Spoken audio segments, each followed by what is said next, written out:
Hello students, कैसे हैं आप लोग। मुझे पूरा उम्मीद है कि आप अच्छे होंगे, स्वस्थ होंगे और मस्त होंगे।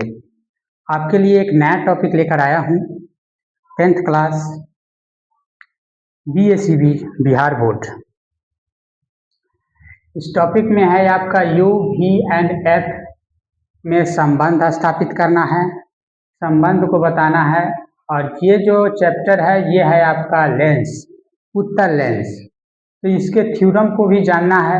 और जब थ्योरम जानिएगा तब क्या होगा कि फार्मूला क्रिएट कीजिएगा, तभी जाकर इसी फार्मूला पर आप क्या कीजिएगा, कोई भी न्यूमेरिकल को बना पाइएगा। तो सबसे पहले हम लोग फार्मूला को फॉर्मुलेट करते हैं और फार्मूला बनाते हैं, उसके बाद हम लोग फिर न्यूमेरिकल की ओर बढ़ेंगे।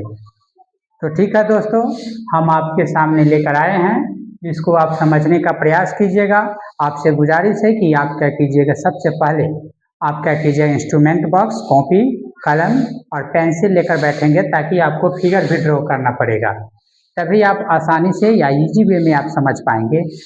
ठीक है, तो मैं आपको समझा दूं कि सबसे पहले आपको क्या करना है, उत्तल लेंस बना लेना है। उसके बाद क्या करना है, एक प्रधान अक्ष खींच लेना है और उसके बाद आपको क्या करना है कि वक्रता केंद्र है ना 2F और इंफिनिटिव के बीच आपको बिंब निर्धारित कर लेना है। और बिंब के द्वारा बनाए गए प्रतिबिंब जो दर्पण के ठीक पीछे है ना, यानी फोकस और 2F के बीच बनेगा, उसको भी आपको क्या करना है, बना लेना है। एक किरण क्या करना है आपको, ए सोर्स से गुजारना है, ए से गुजारना है आपको, ए से ए जो प्रधान अक्ष के समानांतर आएगा, एम पर गिरेगा और एम पर से होकर फोकस से होकर गुजरेगा। और दूसरे किरण को आपको प्रकाशीय केंद्र से होकर गुजारना है, ताकि जाकर F और 2F के बीच जाकर वो प्रतिबिंब बना पाएगा। तो आइए हम लोग आते हैं सॉल्यूशन पर कि माना कि क्यूबेस एक उत्तल लेंस है, जिनके द्वारा अनंत एवं 2F के बीच स्थित बिंब का उल्टा वास्तविक बिंब से छोटा और प्रतिबिंब F तथा 2F के बीच बनता है। यहाँ समझिए, Q और S जो है एक प्रकार का उत्तल लेंस है, और जिसके द्वारा माने इसके द्वारा अनंत यानी अनंत ये है और 2F के बीच, अनंत और 2F के बीच जो है प्रतिबिंब को, यानी अनंत और 2F के बीच बिंब को निर्धारित कर रहे हैं। और उस बिंब का उल्टा बन रहा है, वास्तविक बन रहा है, छोटा प्रतिबिंब बन रहा है, और वो भी कहाँ, F और 2F के बीच बनता है। आप ध्यान से देखिएगा कि इसमें दो तरह का ट्रायंगल बनता है, AOP। यहाँ देखेंगे AOP, ये वाला ट्रायंगल आपका बन रहा है AOP। यहाँ पर 90 डिग्री ये वाला ट्रायंगल बन रहा है। दूसरा जो है ट्रायंगल PIB, यानी PIB, यहाँ पर 90 डिग्री बन रहा है, यहाँ पर ट्रायंगल बन रहा है। तो दोनों के बीच आप देखिएगा कि एंगल AOP बराबर है एंगल PIB, एंगल PIB के बराबर है समकोण से। उसके बाद देखिएगा एंगल APO, एंगल APO यानी ये एंगल बराबर है क्या चीज के, यानी IPB के, है ना। क्यों, समूह कोण है, इसको हम लोग क्या बोलते हैं, समूह कोण बोलते हैं। क्या बोलते हैं, समूह कोण। जब दोनों बराबर है, दो एंगल बराबर है, इसलिए ट्रायंगल AOP और PIB क्या हो जाएगा, समरूप हो जाएगा, यानी AA समरूपता से। जब दोनों समरूप हो जाएगा तो हम लोग लिख सकते हैं कि AO बटा IB इक्वल टू OP बटा PB, OP बटा PI, यानी OP बटा PI। अब यहाँ देखेंगे MP बटा IB इक्वल टू OP बटा PI। आप कहिएगा यहाँ क्या चक्कर है, यानी MP जो है आपका, देखिएगा OA के बिल्कुल समानांतर और बराबर है, इसलिए हम लोग OA के जगह पर MP को ले सकते हैं। ठीक है, बाकी सब वही रहेगा। इक्वेशन आपका फर्स्ट OA बराबर MP, अब हम लोग नेक्स्ट ट्रायंगल में चलते हैं, in triangle MPF, in triangle MPF तथा ट्रायंगल एफ डैश आईबी में। तो यहाँ पर देखिए एमपीएफ यानी ट्रायंगल आपका दो तरह का बनेगा, एमपीएफ डैश, है ना, एमपीएफ डैश, ठीक है, और ट्रायंगल क्या चीज बनेगा, एफ आई, है ना, एफ आई बी, है ना।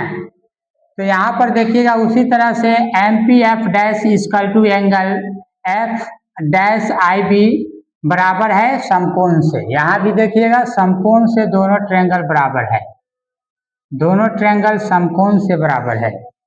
उसी तरह से आप देखेंगे कि angle M F dash P equal to angle F dash I B बराबर है समूह कोण से, यानी ये कोण इस कोण के बराबर है, समूह कोण से बराबर है।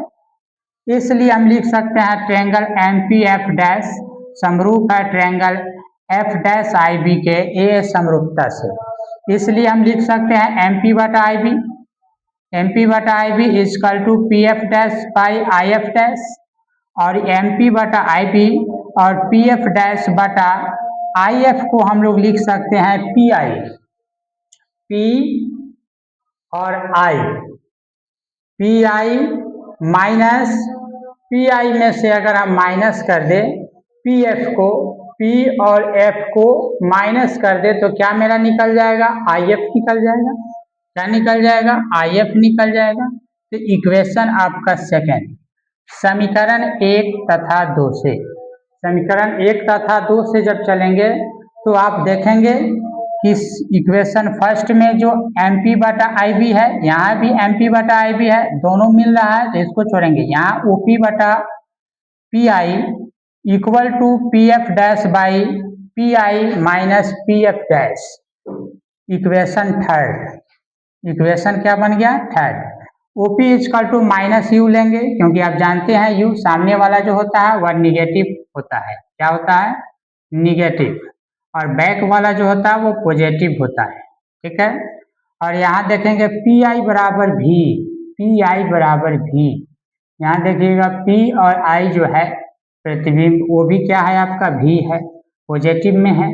यहाँ देखिएगा पी एफ बराबर एफ, है ना, पी एफ डैश बराबर एफ, ये भी पॉजिटिव में होगा, पॉजिटिव में। यहाँ तक तो आपको समझ में आया ही होगा। मान को समीकरण 3 में रखने पर, 3 में समीकरण के मान को रखने पर तो माइनस यू बटा भी इक्वल टू एफ बटा V minus F equal to minus U by F plus U by F equal to V by F. तो इसको जब हम लोग ये क्रॉस मल्टीप्लाइकेशन करके हमने लाया है, और U F minus V F equal to U F, दोनों तरफ यू भी एफ से भाग देने पर हम पाते हैं, भाग दीजिएगा तभी जाकर हम फार्मूला को यहाँ पर ज्ञात कर पाएंगे।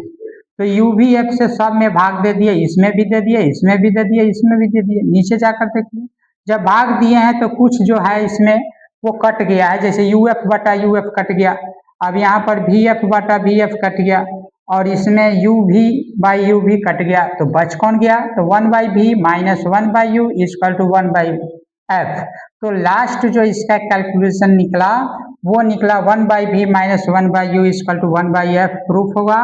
और इस तरीके से प्रमेय जो हमने है, प्रमेय को प्रूफ किया मैंने, और यह फार्मूला जो बना, इसी फार्मूला से जो उत्तल लेंस जो होंगे, उत्तल लेंस पर रिलेटेड जितने भी क्वेश्चन या न्यूमेरिकल होंगे फिजिक्स में, वो सारे चीज बन जाएंगे, और बनाने की कोशिश भी आप लोग करेंगे, और जो ना बनेगा उसके लिए तो हम हैं ही।